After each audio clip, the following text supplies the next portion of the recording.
दोस्तों जय श्री कृष्णा। दोस्तों आज हम घटोत्कच के पुत्र बर्बरीक की कहानी आपके सामने प्रस्तुत करने जा रहे हैं।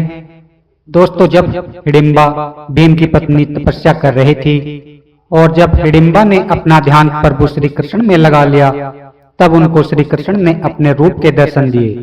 हिडिंबा भाव विभोर हो गई और कहने लगी, आप आ गए प्रभु, आपने मुझे दर्शन देकर मेरी मनोकामना पूर्ण कर दी। प्रभु मैं धन्य हो गई, मेरी तपस्या सफल हो गई। श्री कृष्ण ने कहा, देवी हिडिंबा मैं तुम्हारी तपस्या से बहुत प्रसन्न हूँ। अब तुम्हें अकेलेपन में रहकर तपस्या नहीं करनी पड़ेगी, अब तुम संसार में रहकर मेरी तपस्या कर सकोगी।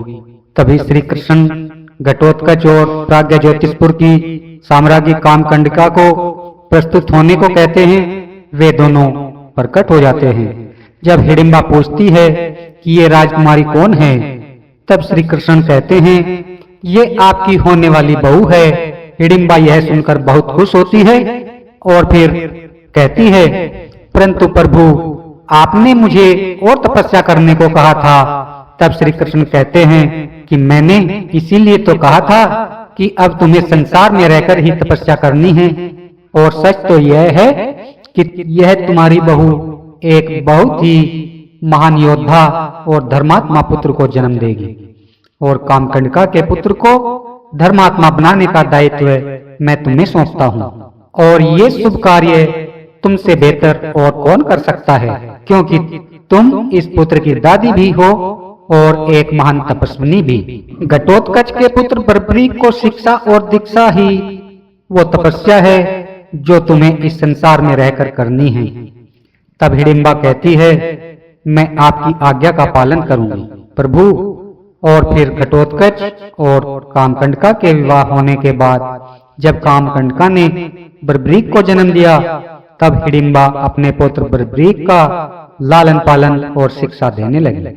जब बर्बरीक बड़ा हुआ तो वह अपनी दादी की गोद में सिर रखकर उससे बातें कर रहा था।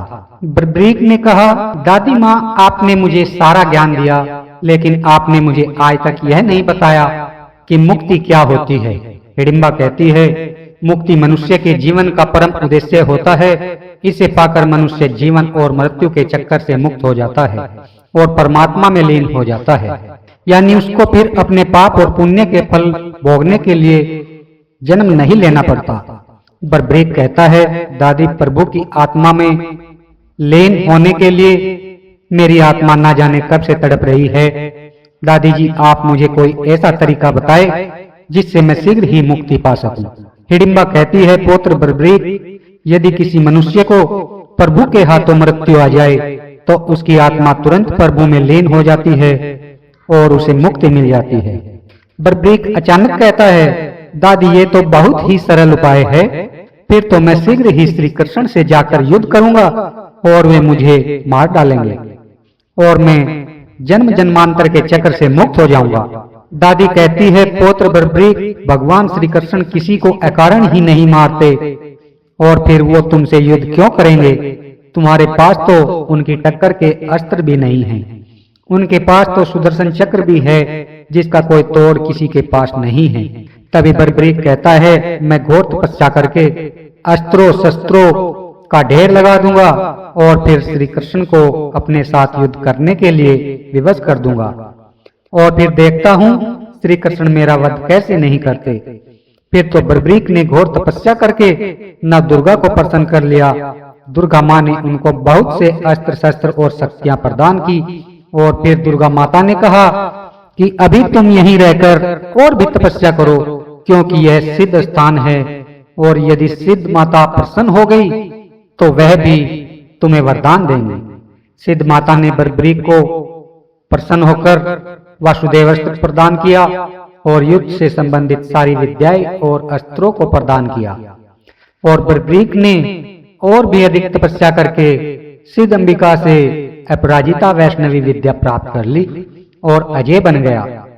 और फिर सारी विद्याओं और अस्त्रों से संपन्न होने के बाद जब कुरुक्षेत्र में कौरव और पांडवों के युद्ध की तैयारी हो रही थी तभी बर्बरीक भी अकेला ही कुरुक्षेत्र की ओर चल दिया। तभी श्री कृष्ण ने अपनी योग माया से सब कुछ जान लिया और ब्राह्मण का वेश बनाकर बर्बरीक के सामने आ गए। बोले, सुनिए प्रियवर। बर्बरीक ने ब्राह्मण को नमस्कार किया। बर्बरीक ने कहा, ब्राह्मण देवता, आप रणभूमि में क्या कर रहे हैं? तब ब्राह्मण बने श्री कृष्ण ने कहा, मैं पांडवों का पुरोहित हूँ, लेकिन आप बर्बरीक हैं ना? बर्बरीक चौंक जाता है और कहते हैं, आप मुझे कैसे जानते हैं? श्री कृष्ण ने कहा, मैं तो सभी को जानता हूँ, यूं समझो मुझसे कुछ भी छिपा नहीं है, और तुम एक महान योद्धा हो और तुम इस युद्ध में भाग लेना चाहते हो। मैं इस युद्ध में अवश्य भाग लूंगा ब्राह्मण देवता, परंतु इस समय नहीं। ब्राह्मण ने कहा, तो फिर कब? इस पर बर्बरीक कहता है कि मैंने निर्बलों की सहायता करने का व्रत लिया है। कौरव और पांडवों में से जिसकी भी पराजय होगी, मैं उसकी ओर से युद्ध करूंगा। तब ब्राह्मण ने कहा, और फिर आप एक पल में ही इस महायुद्ध को समाप्त कर दोगे? तब बर्बरीक कहता है, हाँ, आप तो सचमुच सब कुछ जानते हैं। तब ब्राह्मण बने श्री कृष्ण कहते हैं, हाँ, मैं सब कुछ जानता हूँ, इसीलिए तो यहाँ आया हूँ, परंतु तुम अकेले आए हो, तुम्हारी सेना कहाँ है? तब बर्बरीक कहता है कि मुझे सेना की आवश्यकता नहीं है, मुझे अपनी विद्या, अपने अस्त्र शस्त्र और अपने बल पर पूर्ण विश्वास है। इस पर ब्राह्मण देवता कहते हैं, बड़े आश्चर्य की बात है, और आपके तुंडीर में भी केवल 3 ही बाण हैं। बर्बरीक कहता है, आश्चर्य करने की कोई बात नहीं है ब्राह्मण देवता, मुझे इस युद्ध को समाप्त करने के लिए 3 नहीं, 1 ही बाण काफी है। कृष्ण कहते हैं, केवल 1 ही बाण से तुम इस महायुद्ध को समाप्त कर दोगे? कहते हैं, अरे भाई, मैंने न ऐसा कभी देखा है और न कभी सुना है, कहीं ऐसा तो नहीं आपको कोई अलौकिक शक्ति प्राप्त हो? तब बर्बरीक कहता है, आप ठीक समझे, सिद्ध माता से मुझे अपराजिता वैष्णवी महाविद्या प्राप्त है। इस विद्या के कारण मैं अजय हो गया हूँ, मेरा वध कोई नहीं कर सकता। क्या आपको मुझ पर विश्वास नहीं है? ब्राह्मण कहता है, नहीं। तब बर्बरीक कहता है, होगा कैसे, आपने मेरा कमाल नहीं देखा? आपको अभी मैं अपनी विद्या का प्रदर्शन आपके सामने करता हूँ, फिर आपको मेरी शक्ति पर पूर्ण विश्वास हो जाएगा। तब श्री कृष्ण कहते हैं, अरे भाई, दिखाओ जल्दी अपना चमत्कार। बर्बरीक कहता है कि ये पेड़ देख रहे हैं आप? ब्राह्मण कहते हैं, हाँ। कितने पत्ते हैं इस पेड़ पर? तब ब्राह्मण कहते हैं, अनगिनत। बर्बरीक ने कहा, ठीक इसी तरह जैसे कौरव और पांडवों की सेना को गिना नहीं जा सकता, इसी प्रकार इस पेड़ के पत्तों को भी गिना नहीं जा सकता। इस पेड़ के सभी पत्तों को मैं अपने एक ही बाण से निशाना बनाता हूँ और अपनी विद्या मंत्र को याद करता हुआ धनुष पर बाण चढ़ाता है। तभी श्री कृष्ण 2 पत्तों को, एक को पैर के नीचे और एक अपनी मुट्ठी में दबा लेते हैं। बर्बरीक बाण चला देता है और सारे पत्ते बिंद जाते हैं। श्री कृष्ण देखते हैं कि उनके हाथ और पैर के नीचे के पत्ते भी बिंद गए हैं। तो बर्बरीक कहता है, ब्राह्मण देवता, अब तो आपको विश्वास हो गया होगा, जैसे मैंने एक ही बाण से सारे पत्ते बिंद दिए, ठीक उसी प्रकार मैं एक बाण से युद्ध में सारी सेना और सारे योद्धाओं को समाप्त कर दूंगा। तब श्री कृष्ण कहते हैं, अब मुझे विश्वास हो गया है, और सोचने लगते हैं। बर्बरीक कहता है, आप किस सोच में पड़ गए? ब्राह्मण कहते हैं कि यही तो मेरी चिंता है कि आप एक पल में युद्ध समाप्त कर देंगे। बर्बरीक कहता है, चिंता कैसी, निर्बल का साथ देने का मेरा धर्म है, यदि मैं किसी निर्बल का साथ दूं तो इसमें चिंता कैसी? श्री कृष्ण कहते हैं, निर्बल चाहे अधर्म हो? तो बर्बरीक कहता है, धर्म अधर्म को मैं नहीं जानता, मेरी दादी ने मुझे यही शिक्षा दी है। ब्राह्मण कहते हैं, चाहे वो अधर्मी अन्यायी हो? बर्बरीक कहता है, हाँ, धर्म अधर्म को जानना आपका काम है, मैं अपना कर्म कर रहा हूँ और इससे मुझे कोई नहीं रोक सकता। श्री कृष्ण कहते हैं, पर मैं आपको ऐसा करने की अनुमति नहीं दे सकता। बर्बरीक कहता है, ब्राह्मण देवता, आपके 5 पांडव और श्री कृष्ण भी मुझे मेरी इच्छा पूरी करने से नहीं रोक सकते, फिर आप मुझे क्या रोकेंगे? श्री कृष्ण कहते हैं, मैं तुम्हें अवश्य रोक सकता हूँ और मैं तुम्हें अधर्म के रास्ते पर नहीं बढ़ने दूंगा।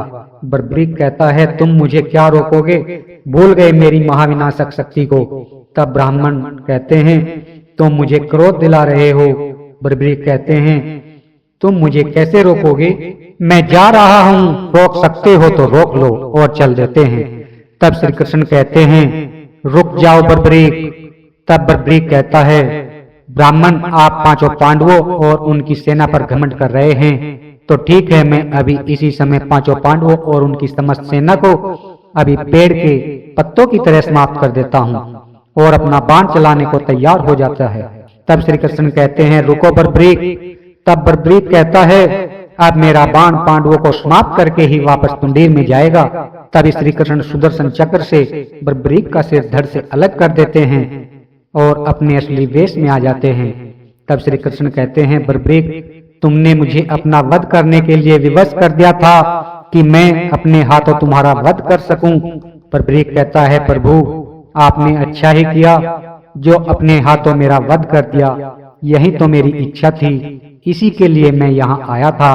प्रभु, मैंने तो आपको पहले ही पहचान लिया था। माफ करना प्रभु, मैंने जानबूझकर आपको क्रोध दिलाया था, विवश किया ताकि आप मेरा वध कर सके। मेरी ये आकांक्षा बचपन से थी। कृष्ण कहते हैं, मैं जानता हूँ तुमने कठिन तपस्या करके जो विद्या प्राप्त की है ताकि मैं तुम्हारा वध कर सकूं। विधि ने तुम्हारे मोक्ष का यही समय तय किया था। तब बर्बरीक कहता है, प्रभु, आपने मेरी सबसे बड़ी इच्छा तो पूरी कर दी, परंतु मेरी एक इच्छा और यह थी कि मैं महाभारत का युद्ध देखना चाहता हूँ। मैं धर्म को अधर्म पर विजय प्राप्त करते हुए देखना चाहता हूँ। तब श्री कृष्ण कहते हैं, तथास्तु, और उसको वरदान देते हैं। कहते हैं, आपका यह सिर पूरे महाभारत युद्ध को अपनी आंखों देखेगा, और वरदान देकर उसके सिर को सबसे ऊंचे स्थान पर स्थापित कर देते हैं, जहां से वह संपूर्ण महाभारत युद्ध को देख सके। और फिर श्री कृष्ण वहां से अंतर्धान हो जाते हैं। जय श्री कृष्णा।